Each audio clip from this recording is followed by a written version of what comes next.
अस्सलाम वालेकुम dear student, welcome to my YouTube channel.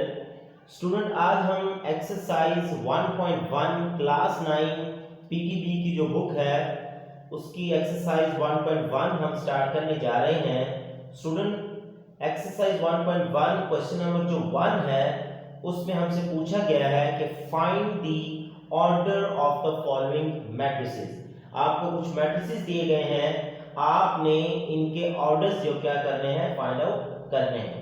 Student, इससे पिछली वीडियो के अंदर हमने देखा था कि हम किसी मैट्रिक्स के ऑर्डर जो है वो किस तरह फाइंड आउट कर सकते हैं, और हमने ये भी देखा था कि दो जो मैट्रिसेस हैं वो आपस में इक्वल कब हो सकते हैं। तो स्टूडेंट, अगर आपने वो वीडियो नहीं देखी तो पहले आप उस वीडियो को वॉच करें ताकि आपको ऑर्डर ऑफ द मैट्रिक्स और इक्वल मैट्रिक्स जो है उसका कॉन्सेप्ट जो है वो पता हो जाए।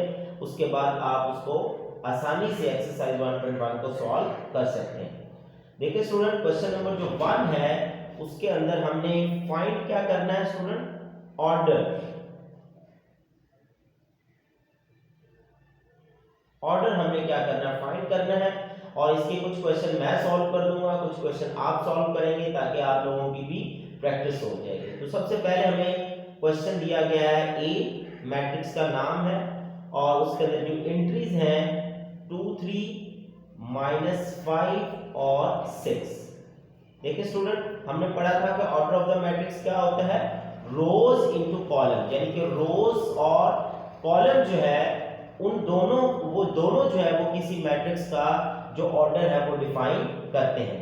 तो देखिए स्टूडेंट, इस मैट्रिक्स का ऑर्डर क्या होगा, तो सबसे पहले हम रोज देखेंगे। तो इसके अंदर दो रोज मौजूद है जी। हमने कहा था कि जो हॉरिजॉन्टल एंट्रीज होती हैं इस तरह वाली, ये वाली क्या डिफाइन करती हैं, रोज को डिफाइन करती हैं स्टूडेंट। तो इस मैट्रिक्स के अंदर दो रोज मौजूद है, तो हम पहले क्या लिखेंगे, 2 स्टूडेंट। उसके बाद हम यहां पर बाय लिखते हैं, और उसके बाद कॉलम। कॉलम क्या होते हैं, वर्टिकल एंट्रीज। तो इसमें 2 कॉलम्स मौजूद है, तो इसका ऑर्डर क्या हुआ स्टूडेंट, 2/2। इसके बाद आप नेक्स्ट कोई सवाल देख लें, एफ है, नाम दिया गया है और उसके अंदर एंट्री सिर्फ एक एंट्री मौजूद है। तो इसका ऑर्डर क्या होगा स्टूडेंट, इसका ऑर्डर होगा, इसमें एक ही रो है और एक ही कॉलम है, तो 1/1 होगा। ये बात मैंने आपको पहले भी बताई है कि जब भी आप ऑर्डर लिखते हैं तो पहले हमेशा रो लिखी जाती है और बाद में हमेशा कॉलम लिखे जाते हैं स्टूडेंट। तो इसके बाद आप देखें, एक और क्वेश्चन हम देख लेते हैं स्टूडेंट।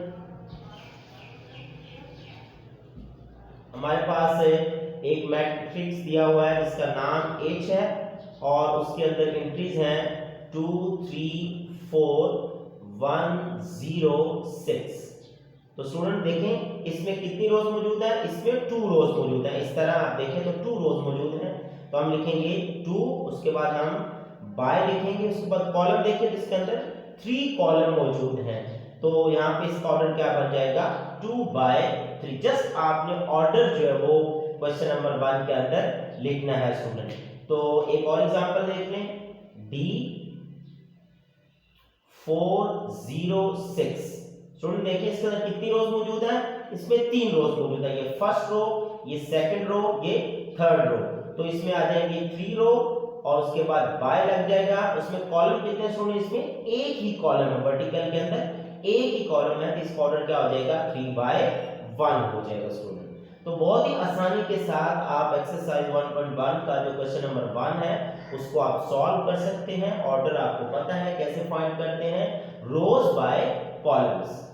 तो पहले आपने हमेशा रोज लिखनी है और बाद में आपने कॉलम लिखने हैं। आप बाकी सवाल सॉल्व करें, अगर कोई प्रॉब्लम हो तो आप कमेंट सेक्शन में पूछ सकते हैं। स्टूडेंट, क्वेश्चन नंबर जो 2 है इस एक्सरसाइज का, उसमें हमने ये बताना है कि कौन से जो मैट्रिक्स हैं वो आपस में इक्वल हैं। इक्वल मैट्रिसेस हमने बताने हैं जी। बहुत ही आसान है स्टूडेंट। हमने देखा था कि इक्वल मैट्रिक्स क्या होते हैं, ऐसे मैट्रिक्स जिनका ऑर्डर भी सेम हो और उनकी करस्पॉन्डिंग एंट्रीज भी सेम हो। ऑर्डर हमने पिछले क्वेश्चन में सीख लिया और करस्पॉन्डिंग एंट्री मैंने आपको बताया था इक्वल मैट्रिसेस के अंदर कि फर्स्ट एंट्री फर्स्ट की इक्वल होनी चाहिए, सेकंड एंट्री सेकंड की इक्वल होनी चाहिए। तो हम देखें क्वेश्चन नंबर 2 के अंदर हमें मैट्रिक्स दिए गए हैं, हमें खुद तलाश करके बताने हैं कि कौन सा मैट्रिक्स किस मैट्रिक्स के इक्वल है। तो अगर आप गौर करें तो जो मैट्रिक्स ए मौजूद है उसके अंदर जो एंट्री दी गई है स्टूडेंट वो क्या है 3 है। और उसके बाद अगर आप देखें तो जो मैट्रिक्स सी दिया गया है उसके अंदर लिखा हुआ है 5 - 2। देखिए स्टूडेंट, अगर मैट्रिक्स के अंदर कोई अरिथमेटिक ऑपरेशन दिया गया है यानी कि प्लस माइनस डिवीजन जो कुछ भी दिया गया है, पहले आपने उसको सॉल्व करना है, उसके बाद ही आपने चेक करना है। तो आप देखें अगर मैं इसको सॉल्व करूं तो 5 में से अगर मैं 2 निकालूं तो क्या आ जाएगा 3 आ जाएगा स्टूडेंट। देखें इस मैट्रिक्स ए का ऑर्डर क्या है 1 by 1 है और इसका ऑर्डर क्या है 1 by 1 है। ठीक है स्टूडेंट, और इसकी जो एंट्री है वो भी क्या है सेम है, इसमें भी 3 है और इसमें भी 3 है। तो हम लिख सकते हैं कि मैट्रिक्स ए जो है वो मैट्रिक्स सी के क्या है इक्वल है। जस्ट आपने इसको बताना है, आप सॉल्व करने की जरूरत नहीं, आप डायरेक्ट बता सकते हैं कि जो ए और सी है वो क्या है इक्वल है स्टूडेंट। इसके बाद देखें आप, अगर आप देखें तो जो मैट्रिक्स आपके पास दिया हुआ है ई मैट्रिक्स जो है स्टूडेंट, देखें ई मैट्रिक्स जो है वो किसके इक्वल आ जाएगा। ई मैट्रिक्स के अंदर एंट्रीज मौजूद हैं 4 0 6 and 2। ओके स्टूडेंट, इसके बाद आप देखें H वाला जो मैट्रिक्स है उसके अंदर भी एंट्रीज यही दी हुई हैं 4 0 6 and 2। तो देखें इनका ऑर्डर भी 2 by 2 है और इसका ऑर्डर भी 2 by 2। इसमें भी 2 रोज 2 कॉलम है, इसमें भी 2 रोज और 2 कॉलम है। तो उसके बाद इनकी करस्पॉन्डिंग एंट्रीज भी सेम है।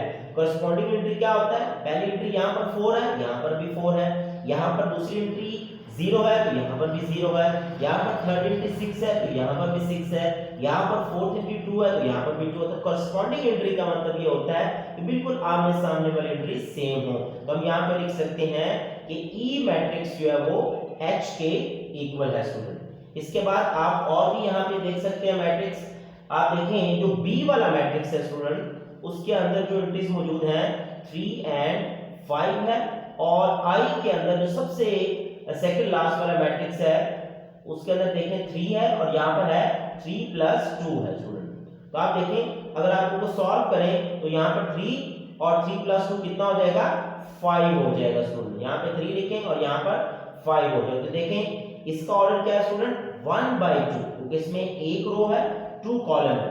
तो इसके बाद इसका ऑर्डर कितना है, इसका ऑर्डर भी 1 by 2 है, इसमें भी 1 रो और 2 कॉलम मौजूद है। और उसके बाद इनकी करस्पॉन्डिंग एंट्री भी सेम है, इसमें फर्स्ट एंट्री 3 है, इसमें फर्स्ट एंट्री 3 है, इसमें सेकंड एंट्री 5 है, इसमें सेकंड एंट्री 5 है स्टूडेंट। तो आप इस तरह इक्वल मैट्रिक्स का जो सवाल है क्वेश्चन नंबर जो 2 है उसको आसानी से सॉल्व कर सकते हैं। बाकी जो मैट्रिक्स है वो आपको तलाश करें और आप जो उसको चेक करें कि ये मैट्रिक्स आपस में इक्वल है या नहीं। एक स्टूडेंट मैं आपको बता दूं कि जो मैट्रिक्स बी दिया हुआ यहाँ पर उसमें एंट्री है 3 और 5।